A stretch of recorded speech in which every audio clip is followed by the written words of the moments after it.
City Councilor of New Bedford, Steve Martins. Good morning, Steve. Thanks for joining us. Good morning, Chris. Chris, you brought the sun out, which is always good. I love that. You've already won me over. I wish I could vote twice in, but I did bring the sun out. But it's going to go away. It is. Yeah, so people got to get out there and enjoy it a little bit. So you made a big announcement. Mm-hmm. You're running for the Board of Assessors in the City of New Bedford. Yeah. So, Steve, for people who know you but don't really know much about the Assessor's Office, why don't we talk a little bit about what the Assessor's Office does and why you want to run for it? Yeah, so, Chris, I think between you and between your listeners, they know that I'm one of the most visible counselors in the city. Since I took office back and sworn in 2008, I took the job very seriously.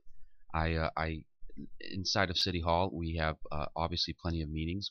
We serve on many committee meetings. I serve on 14 committee meetings in addition to being on the council at our regular meetings. But I always thought it was very important that to get out of City Hall and just spend as much time as you can in the neighborhoods, support all the different organizations, events across the city. And to me, that's very important to me because you get to interact with people in a whole different level than in City Hall, right? We know that. Certainly, yeah. Yeah. Absolutely. So I've spent over 9 years, actually 10 years, if you want to continue with the year of the campaign trail, and just talking to people. And I think it's very important. And I've taken some hard votes on the city council, some popular votes and some not so very popular votes. But every vote that I've always taken in the city council, it was always for the best interest for the city of New Bedford. But every vote that I always take, I always go out to the people. I always talk to them. And there's a lot of agreements as well. And it's always important to get that side of input to bring back to the city hall. I'm not afraid to talk to the people because I think that's what they elected you to do. And it's very important. And as I learn and as I continue to talk to them about all different types of issues, the Board of Assessors was always on the back of their mind. Taxes was always on the back of their mind. Abatements, the different programs. They didn't know how the department works for them. They didn't understand what the Board of Assessors really does. Right. And actually, in reality, and you know that, Chris, and I know that your listeners know that too, that is actually one of the most important positions in the city of New Bedford. Without a doubt. Without a doubt. And they're an elected position. In addition to that, you don't see them very often being involved in the community. Now, they'll tell you that, well, it's not really our job. Well, shame on you because you're an elected position, and people elect you to be part of the community inside of City Hall and outside of City Hall. And they want to learn more about what the Assessors Department can work for them. They want to learn about the tax rate. They want to learn about residential, commercial. They want to learn about different programs. They want to learn about the assessments. And every person that I talk to has an issue with their assessments of their properties, has an issue with their taxes. Taxes keep going up insane. And it's a very, very sensitive issue to me that an elected position like the Board of Assessors, who's in charge of assessments of property values and taxes, excise taxes and so on, that they are not out in the community explaining their different roles of what they do every single day. And you know what? Their position affects people every single day. And that bothers me, and it always bothered me. So as more as I talk to the people, they've been asking me that you should take a look at it. And I continue to take a look at it, and I wanted to see how it worked for the people. And it's not working for the people. Let me give you a good example of that so your listeners know. All our meetings, from city council to any board that you sit on, from planning to zoning, whatever it may be, they're at night, right? That makes sense. Because if people want to come to a meeting, whether if you're on the agenda or not, and they want to learn about the different roles in the government and what's happening in our city, they have an opportunity for it. And the Board of Assessors, they hold their meeting every morning. In the mornings. The average homeowner, the average small business owner cannot attend a board meeting on the Board of Assessors. They're not open, they're not transparent, and it works like a closed-door policy. That bothers me, and it bothers the people that I represent every single day, that they don't have an opportunity to come to a Board of Assessors meeting, learn about their role, and learn about what they vote on every single day. That's interesting. I didn't realize that. No, and we're going to fix it because I believe that government should be open and accessible to the people, and that there should be an opportunity that if people want to come in to City Hall and they want to sit and watch a meeting, or if they want to sit and talk to their Board of Assessors, or if they want to sit and be a part of it, they should have an opportunity to see it, to be vocal about it, and to be part of the government. And we're going to fix that because it's working as a closed-door policy, and I don't like it, and the people of New Bedford don't like it. Now, Steve, it seems to me you have a unique perspective on this because you will have been in the city council for 10 years. when you make this transition, assuming you're successful at the ballot box on it. What perspective, what have you learned as a city councilor on the day-to-day function of government and the uniqueness of New Bedford that you would bring to the assessor's job? Yeah, I'm all about, listen, I don't have a very popular last name. I'm not a political person. I never was. I don't have a family that runs for office or has run for office. I'm first in my family that graduated high school, graduated college. I'm a son of immigrant parents. I've worked extremely hard of where I am today. And I take pride of that because my parents raised me the right way, and they worked extremely hard, to make me successful and make me the man that I am today. And I'm always so grateful. And everyone knows I lost my father just about 5 years ago, and I appreciate everything that he has done to me and made me the man that I am today. But I've learned so much on the city council, and I'm the same person that I was elected almost 10 years ago. I work very hard to be open and transparent in government. Outside of City Hall, get out in the neighborhoods, talk about what's going on at City Hall, do interviews like this at WBSM. And it doesn't bother me very much that people may disagree with you, because I think it's all about engaging with the people.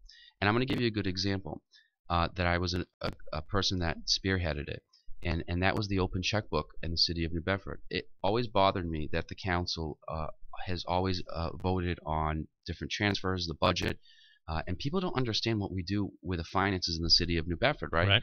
So just like the Mass Treasury, I spearheaded to have an open checkbook on the city of New Bedford. So if people want an opportunity to go online and actually see where their city finances are being spent, they have an opportunity to do that. And it works for us, and it works for them, most importantly, because it gives them another tool to say, you know what, I want to know where my tax dollars are going. Sure. I want to know what the city's spending money on. So now they can go online and view our checkbook to see exactly what expenditures are happening and money that's coming into the city of New Bedford. I'm all about accountability, transparency. I want the Board of Assessors to work that way, and I believe that I can do that. I did that on the City Council, and the people deserve an elected leader that will be on the Board of Assessors, that will be open and transparent to them. And nothing's going to change with me when I get elected as Board of Assessors. I'm still going to be out in the community. I'm still going to be talking to people. I'm still going to be engaging them. We're just going to change the way that the department works for them, and I think it's very important. Yeah, people don't really realize the assessors, and why would they necessarily? I mean, people have their 2.3 kids and the car payment and the mortgage and the job, so you want to just elect people to run things the way that you'd like them to be run, because people don't realize there's a tax rate, but then really what matters is how much you're assessing the property for, right? And whether that's an accurate reflection of what's actually going on. Yeah, and if you talk to the people, they say, how do they assess my property? Sometimes you see people like neighbors who see, and there's no disrespect to the staff at the assessors department, because you know what, they're underpaid, they work hard, but there's got to be a 21st century way of doing things. Like these drive-by assessments that just drive by your property and they assess the property of your value. And like I said, Chris, it's so important, that job, that I ask everyone who's listening today, everyone, right? Pick up your tax bill if you haven't seen it already.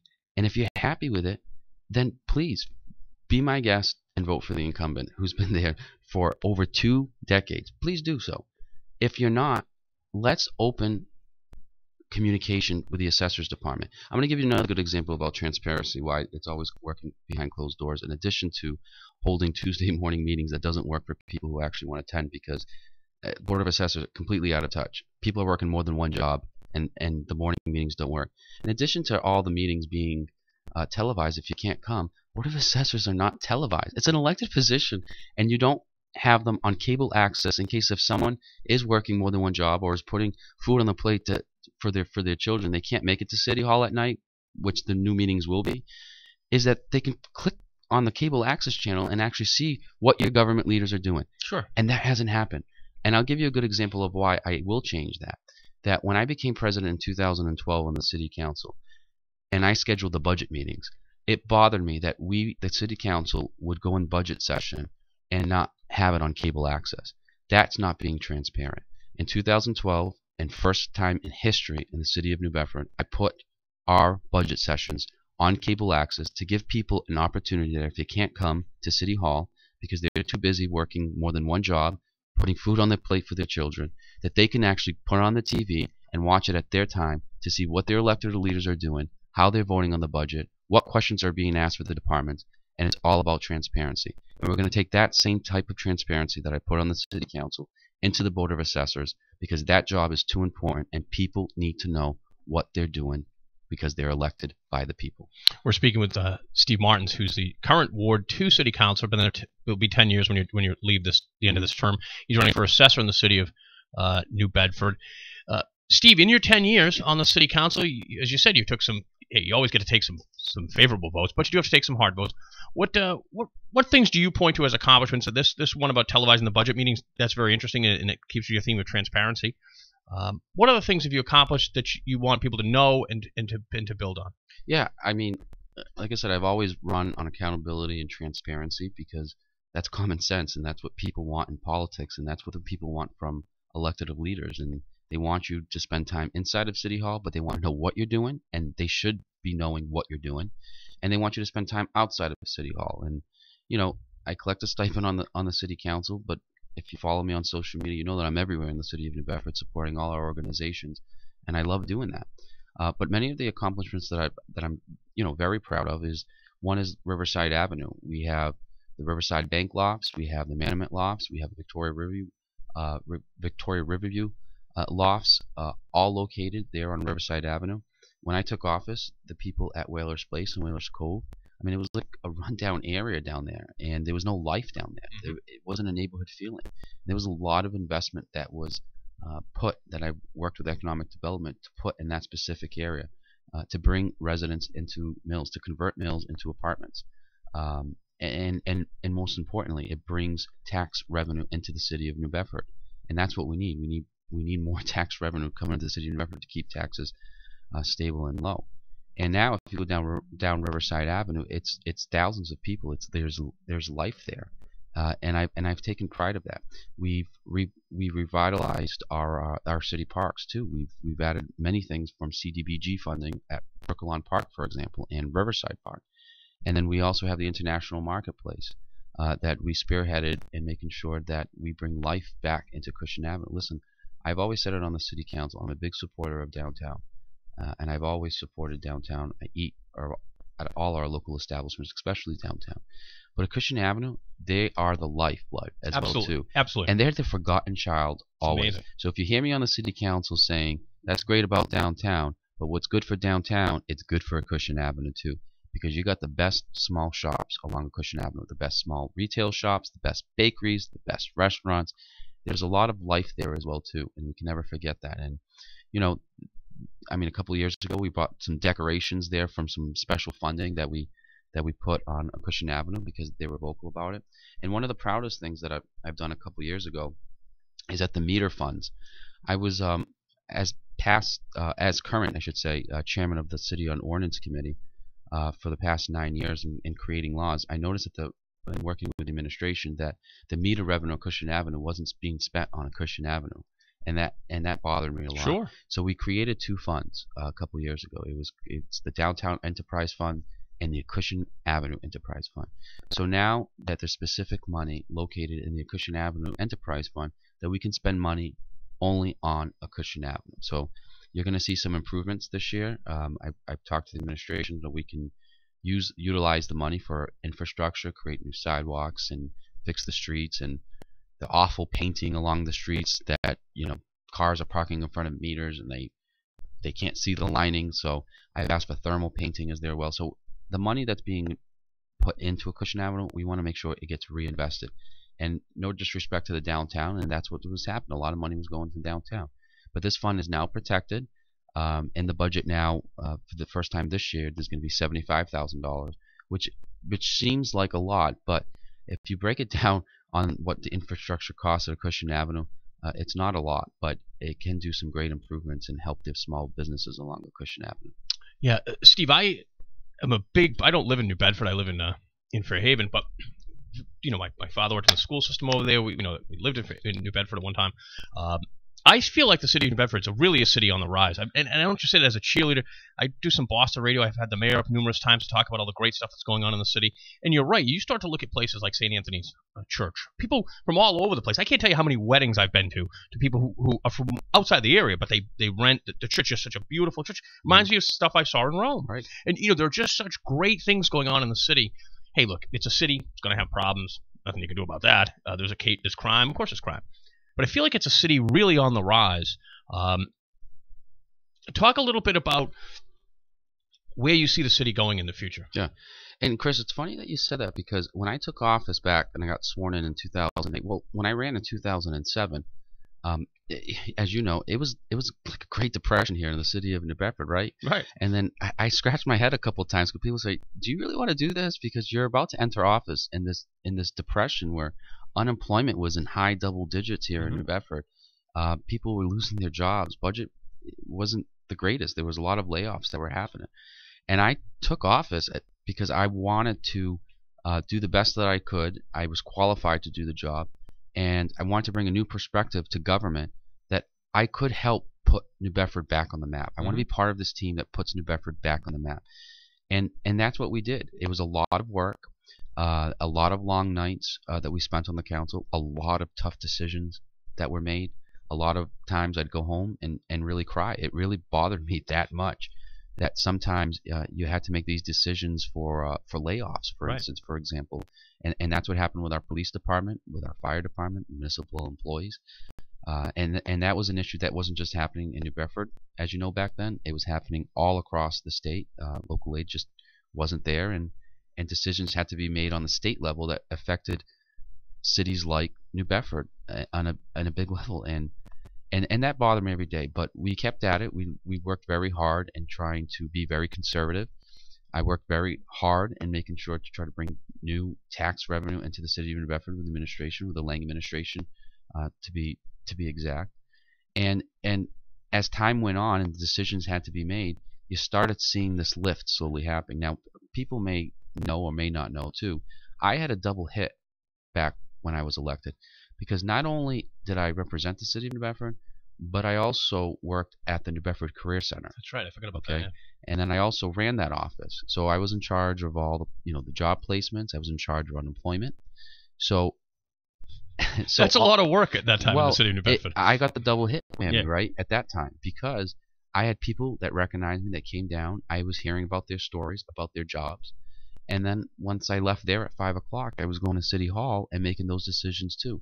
It literally took the biggest toll during that time. Sure. But I knew that the people of New Bedford overwhelmingly elected me, kept electing me. I ran unopposed my entire time on the city of New Bedford. That was like my report card for me personally. Oh, you never had no one ever ran against you? I have never had an opponent ever since I took office, which is very rare. Yeah. As a ward councilor. And to me, usually somebody gets mad at you. Someone gets mad at me, and like not I said, you, but usually a ward council. Someone gets mad at a ward council. But you know what, Chris? I think people understand and they respect you more. That when you make a decision on the city council that may not be a popular decision, that if you just leave City Hall and you answer your phone calls and you answer your emails and you get out in the community and explain to the people exactly why you took that vote, people respect you more.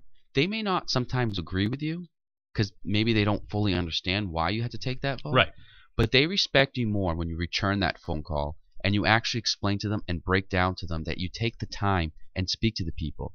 And people will say, thank you. And I said, well, don't say thank you to me. That's my job. But I think the perception of politics is that people are not used to elected officials actually spending time with people and talking to them at the table or at an event about the city of Bedford and the votes that you take. It's like people run away. You don't see that happening in the assessors department because they feel like they're always being attacked. Well, that's part of your job. And if you don't like it, get out, because that is your job. You got to get out to the people. You got to talk to people about their property evaluations. You got to talk to them about their taxes. You got to talk about what you do every single day. It's not about an election time just going to the ballot and checking off your name.